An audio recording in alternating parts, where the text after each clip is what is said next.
Hello, my name is Madison Dobrzenski, and I am the editor-in-chief of the Niner Times. Here's your Niner news for this week. We interviewed Young Americans for Freedom. We did a student org spotlight on 100 Black women. We attended a conversation with Joe Bruno and Mike Stolp, and we've covered your 49ers sporting events for this week. First, we have a story about Young Americans for Freedom putting an anti-socialism display in the CHHS Co-ed Plaza and it being promptly taken down. I'm here with Emma Schrombach this morning to talk about a sign that her group, Young Americans for Freedom, put up in front of the Student Union. In about 24 hours, the sign was taken down. But we'll hear about it from Emma. So tell me about your organization, Young Americans for Freedom. You abbreviate it YAF, correct? Mm-hmm. Yeah. So Young Americans for Freedom is a national organization that focuses on political education, and they're nonpartisan. But we are a local chapter, and we just started it because we saw a lack on campus of a nonpartisan perspective where all viewpoints were accepted in open discussion meetings for political clubs. Well, let's get to what actually happened. So can you go through the time frame with me? When did you put up the signs? When did you notice they've been taken down? So Monday, earlier in October, Yeah.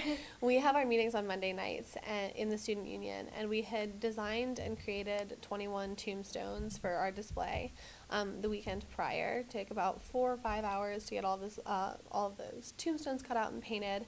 And then on Monday, it took us about an hour to construct it. Probably we wrapped up around 7:30, and we went inside for our meeting. When we left from our meeting, they were still up. But when one of my executive board members went to her 8 a.m. the next day, she didn't see them. So we didn't know who had taken them, and they really disappeared in like less than 12 hours. And can you tell me about what the sign said? Yeah, so the signs are based off of a statistic from the Little Black Book of Communism. Our club promotes free market ideas, but we are open to all perspectives. So the theme for our month was capitalism versus socialism, so that's what our open debates were centered around.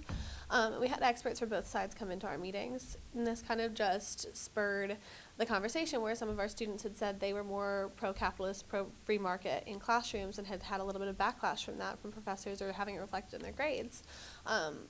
So we decided that was kind of a violation of free speech, so we figured, hey, what better way to like exercise our rights of speech than to put up a display that states our stance on the issue of capitalism versus socialism. Each tombstone was marked with a country with a number of deaths that were due to communism, and we chose to do that because the statistics are less prominent for socialist ideas, and we did hear from an expert that socialism kind of is the first logical step in the movement towards communism. And did you all rent out the space in front of the Student Union, the grass? Did you reserve it? Yeah, so the 9/11 display that we had done back in September, we had... Oh, the little flags. Yeah, so we were the ones that did that display as well in the same exact location. We put 3,000 flags up for 9/11. Mm-hmm. And when we had tried to speak to the reservations office about that, we waited, or we emailed them every 24 hours for like a couple of days and didn't ever hear back.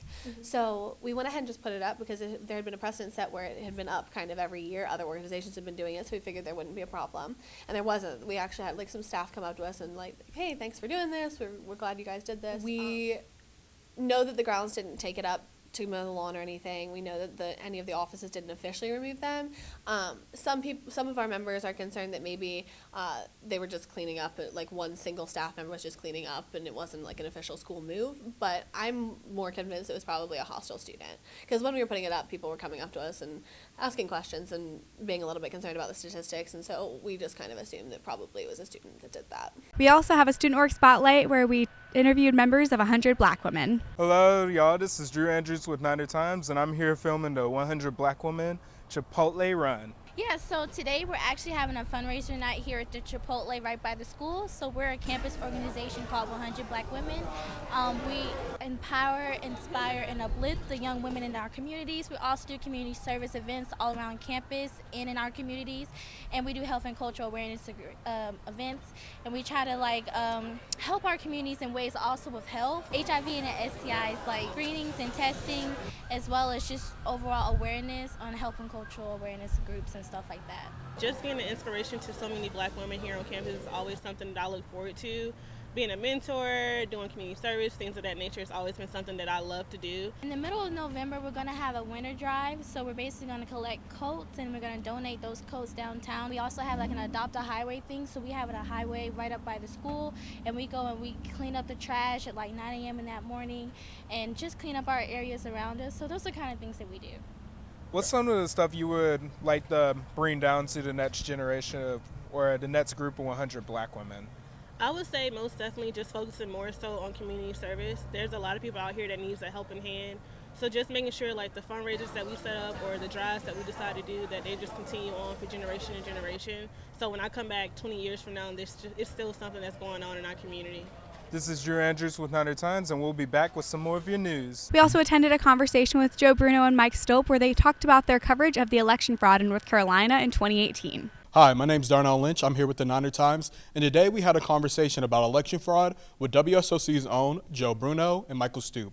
Let's check it out. Joe Bruno and his team uncovered election fraud happening in Bladen County. They spent months uncovering the illegal collection of absentee ballots led by El McCrae Dallas for the Republican nominee, Mark Harris. I feel like it's important. It was a crazy story. A lot of people saw it on the news, and if there's anything we can add that allows people to understand it a little better, I think that's a great opportunity for people to learn. Leadership and Community Engagement intern Layla Abu Hassan hosted the event. It's really, honestly, it's like an honor that we had someone from WSOC to be the first person breaking the story. Because it made national news, obviously, and it was a huge deal. It was a really great story, so it was really awesome that we had him, here in Charlotte to be able to come and not only educate us, but kind of make us excited about knowing what's happening around us. Bruno and Stoop walked students and staff through their lengthy investigation and how important it is to be aware of what's happening in our community.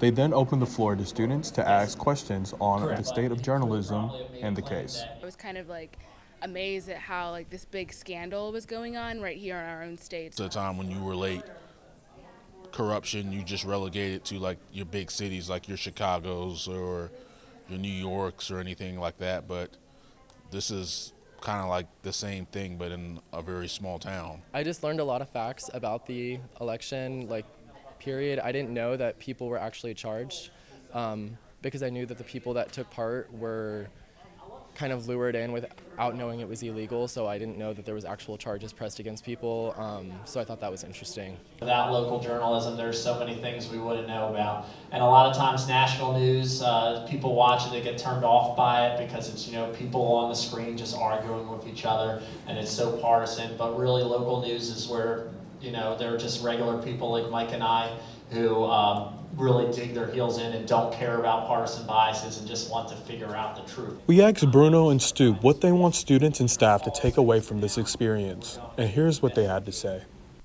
Stay informed and ask questions. I can't tell you how, just read. Read everything. Don't skim an article, read everything. So really, I hope that this encourages people to, get involved, to, read up on candidates, to definitely vote in the next election. And maybe if they're attracted to the journalism to it, maybe they start subscribing to a newspaper. Maybe they start following writers that they like or telling writers that they like their work or turning on the TV or doing whatever they can to support journalism to make sure that there's more people to expose wrongdoing in the future. Now here is our reporter Gabi Swic with the sports recap for this week. Welcome back, Niner Nation, to another sports recap. Let's take a look at what happened this week. Our reporter Anthony went to the football game this Saturday where UNCC beat North Texas 39-38. Charlotte was able to get the victory with 18 seconds left when Victor Tucker caught a 34-yard touchdown pass from Chris Reynolds. Hi, Niner Nation. My name is Anthony Valderrama, and we're here at Jerry Richardson Stadium where UNC Charlotte took on Northern Texas. Now that we have that, let's watch some clips. UNCC started off slow during the game. It seemed like North Texas would dominate the whole game until the start of the second half. UNCC's first touchdown of the night came with Benny LeMay, 1-yard run. Very proud of the way these guys respond. They're very tough. They're very resilient. And this is just step one. We're not done. This isn't game 12. It's not the end of the season. It's a big win. It wasn't until the fourth quarter where things started to brighten up for UNCC. I thought it was a big-time battle of some really, really good quarterback play. When you talk about the temperament of this football team, when you talk about the competitiveness of this football team, the resiliency of this football team, it starts with Chris Reynolds. We've stuck together, and we've got a lot more to prove, but we got to continue to believe in the process and stick close to one another and know that we can't be satisfied. 18 seconds left in the fourth quarter. This is UNCC's last drive. Chris Reynolds passed 34 yards to Victor Tucker for a touchdown, giving UNCC the lead and victory, 39-38. You know, sometimes we get too broad of the picture and figure out, like, do we need to get this all in one drive? And it's impossible to do that. So take it one play at a time. That's what we're telling ourselves, and do our assignments, and the ball will go down the field. The men's soccer team lost on the road on Tuesday against FGCU 1-0. The men's soccer team beat Old Dominion on October 27th 1-0. Pellerin scored the first goal of his career, and the team remains undefeated in Conference USA. On October 24th, the women's soccer team beat UTEP 1-0. Fankhauser's goal extends the women's winning streak to 7 straight wins. They currently hold first place in Conference USA standings. The men's basketball team played their exhibition game against Georgia on Friday and lost 69-77. Charlotte led most of the game but lost after a late Georgia run. On October 22nd, the women's volleyball team beat NC Central 3-0. Charlotte improves to 13-11. The women's team set 2 records. They popped up 77 digs, breaking the old record, which was 76 in 2006.